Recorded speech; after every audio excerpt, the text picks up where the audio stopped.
বৃহস্পতিবার হলে আমাদের বাড়িতে খাবার জ্বালা, কারণ হচ্ছে সেই দিন হয় আমাদের বাড়িতে নিরামিষ রান্না, আর যেটা বাড়ির কিছু মানুষের পছন্দের আবার কিছু মানুষের অপছন্দের।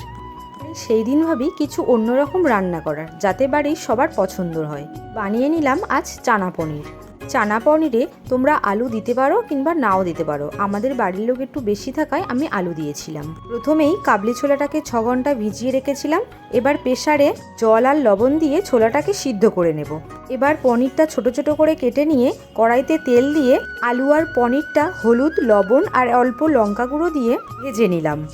আর পনিরটা কিন্তু তোমরা ভেজে একটু গরম জলের মধ্যে দেবে, তাহলে পনিরটা কিন্তু খুব ভালো নরম থাকে। এবার কড়াইতে আরও একটু তেল দিয়ে ফোড়নে দেব শুকনো লঙ্কা, তেজপাতা আর গোটা জিরে। এবার একে একে দিতে হবে টমেটো, কাঁচা লঙ্কা, আদা বাটা, হলুদ গুঁড়ো, লঙ্কা গুঁড়ো, লবণ, জিরে গুঁড়ো আর টক দই দিয়ে মশলাটা কষিয়ে মশলা থেকে তেল ছেড়ে গেলে কাবলি ছোলা আর আলুটা দিয়ে আরও একটু নেড়ে চেড়ে পরিমাণ মতো জল দিয়ে আর গরম জলে ভেজানো পনিরটা দিয়ে এবার একটু ফুটে গেলে, জলটা কমে গেলে শেষে দিতে হবে গরম মশলা গুঁড়ো আর চানা মশলা।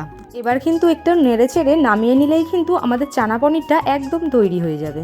আর এবার এটা সত্যি খেতে না দারুণ হয়েছিল। তোমরাও এভাবে ট্রাই করে দেখতে পারো। আর ভিডিওটা ভালো লাগলে চ্যানেলটাকে কিন্তু সাবস্ক্রাইব করতে একদম ভুলো না। আজকের মতো তাহলে বাই।